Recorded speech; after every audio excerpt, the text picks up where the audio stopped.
12월 6일 수요 예배 함께 하시는 발리하는 교회 교우 여러분, 주님의 평강이 함께 하시기를 축복합니다.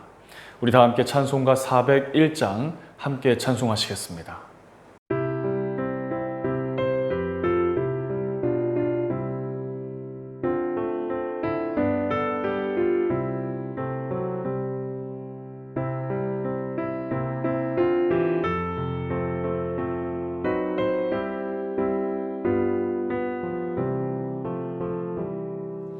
주의 곁에 있을 때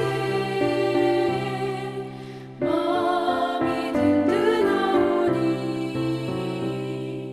주여 내가 살 동안 인도하여 주소서.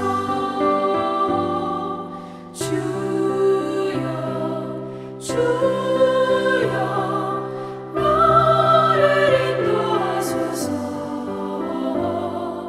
마른 세상 살 동안 주여 인도하소서.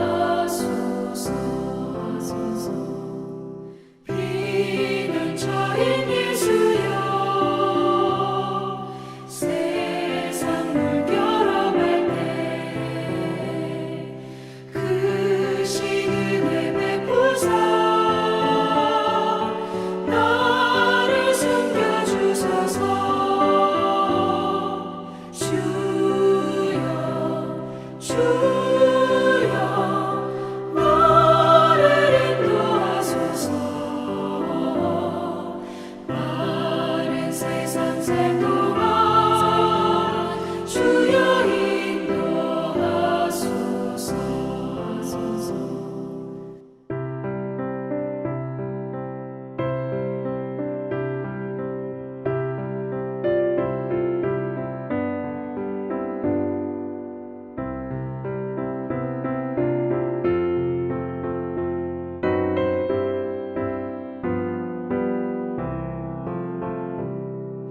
세상 풍파 지난 후 영화로운 나라와 눈물 없는 곳으로 들어가게 하소서.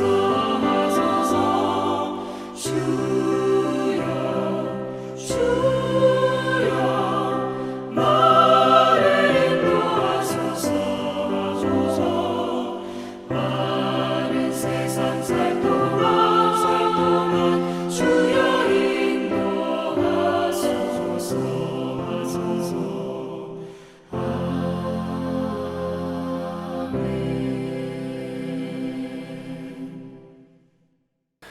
오늘 우리에게 주신 하나님의 말씀은 창세기 41장 1절에서 55절까지 말씀입니다. 주제 말씀인 38절 말씀을 함께 읽어보겠습니다. 바로가 그의 신하들에게 이르되 이와 같이 하나님의 영에 감동된 사람을 우리가 어찌 찾을 수 있으리요 하고. 아멘. 마가복음 15장 39절은 예수님을 지켜본 한 이방인의 고백이 기록되어 있습니다. 예수를 향하여 섰던 백부장이 그렇게 숨지심을 보고 이르되 이 사람은 진실로 하나님의 아들이었도다. 복음을 모르지만 예수님께서 하신 그 고귀한 희생이 그로 하여금 하나님의 존재를 감지하게 했던 것입니다. 제3자에 의해서 고백된 하나님. 신앙생활을 하면서 누구나 한 번쯤은 이런 생각을 해보셨을 것입니다. 나를 통해 하나님을 알지 못하는 그 사람의 입에서 하나님을 높이는 고백이 나올 수만 있다면 얼마나 좋을까? 기독교는 이런 가슴 벅찬 순간들을 통해 지금까지 전파되어 왔습니다. 오늘 본문도 마찬가지입니다. 세계의 중심에서 하나님의 이름이 울려 퍼지는 이 놀라운 장면이 오늘 본문 가운데 기록되어져 있습니다. 오늘 본문 속 바로의 말에 하나님이라고 하는 단어가 등장합니다. 이것은 실제로 엄청난 일이었습니다. 왜냐하면 바로라고 하는 인물은 그 자체가 이집트에서는 신이었기 때문입니다. 그의 말 한마디가 사람을 살리기도 하고 죽이기도 했습니다. 그 입에서 이와 같이 하나님의 영에 감동된 사람을 우리가 어찌 찾을 수 있으리요라고 하는 고백이 터져 나온 것입니다. 신으로 불렸던 자신보다 이집트가 섬기는 모든 다른 신들보다 바로 요셉과 함께 하시는 하나님을 높이는 고백이었습니다. 자신이 꾼 이상한 꿈을 자기 스스로도 풀어내지 못했습니다. 애굽의 뛰어난 점술과 현인들을 모두 다 불렀지만 그 누구도 왕의 꿈을 해석하지 못했습니다. 아무리 뛰어난 사람일지라도 내일 무슨 일이 일어날지 아는 사람은 단 한 사람도 없습니다. 예측만 할 뿐 정확하게 알 수 없기 때문입니다. 애굽의 왕, 신처럼 추앙을 받는 이 바로도 자신이 꾼 꿈 하나도 해석하지 못합니다. 이것은 바로 모든 사람이 처한 한계이고 피조물이 처한 실존입니다. 그들이 숭배하는 수많은 신들도 이 문제를 해결하지 못합니다. 결국 그들도 인간과 그렇게 다르지 않다는 것입니다. 그런데 이를 술 맡은 관원장에 의해서 방금 옥에서 나온 한 초라한 행색의 청년이 이렇게 말합니다. 내가 아니라 하나님께서 바로 당신에게 평안한 대답을 하실 것입니다. 바로가 꾼 꿈이 곧 다가올 칙년의 풍년과 그 이후에 이어질 7년의 흉년을 의미함을 밝혀냅니다. 애굽의 왕궁이 술렁거렸을 것입니다. 이 사건을 통해 하나님은 두 가지 탁월함을 애굽에 나타내십니다. 첫 번째는 하나님의 탁월함입니다.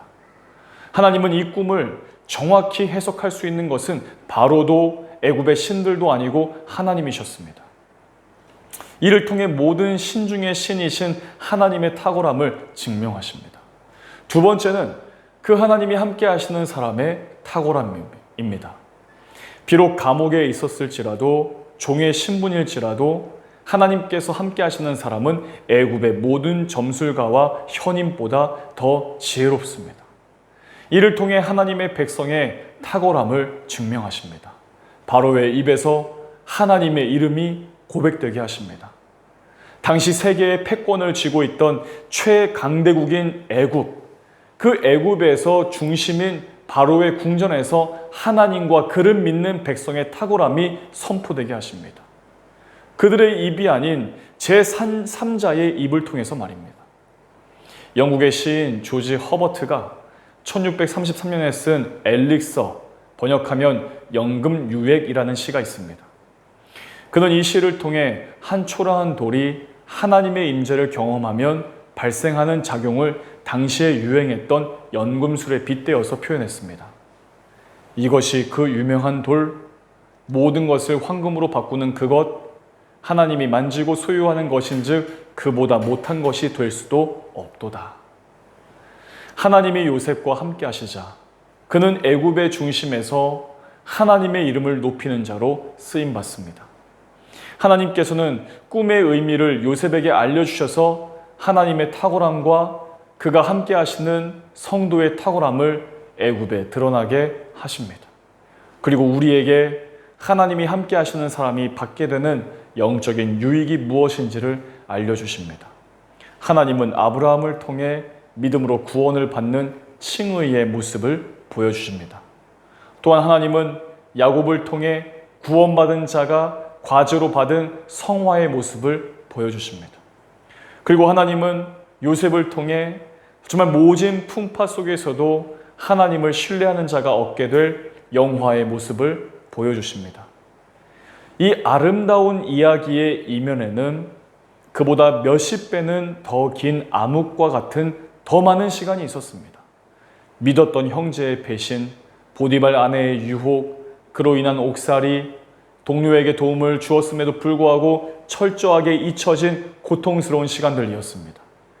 그러나 요셉은 그 가운데서도 하나님을 향한 믿음을 저버리지 않았습니다. 더욱 하나님을 신뢰하고 그분의 일하심을 기대하며 하루하루를 살아갔습니다.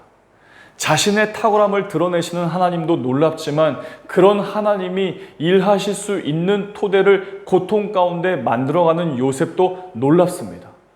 아마도 이것이 창세기가 많은 지면을 요셉의 이야기에 할애한 이유가 될 것입니다. 우리 하나님의 탁월함을 드러내는 도구로 쓰임받는 요셉의 모습을 우리 모두가 기억합시다. 그가 애굽의 총리에 오르기까지 보여주었던 정직과 순종과 믿음의 모습을 기억합시다.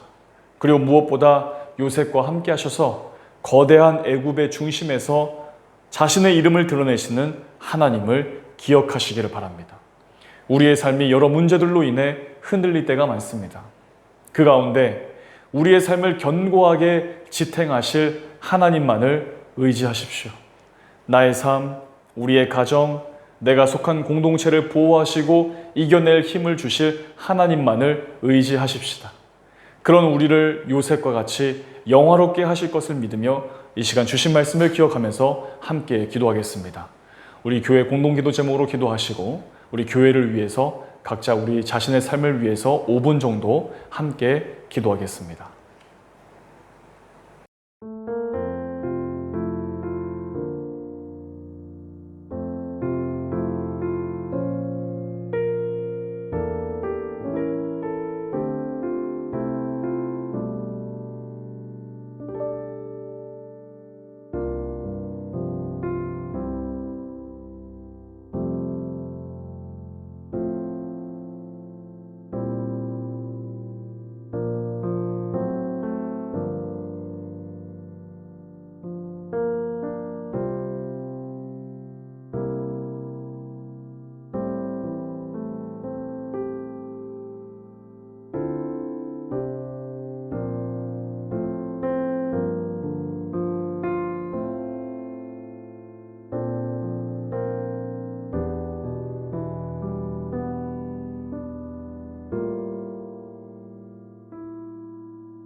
주기도문으로 수요 예배를 마치겠습니다.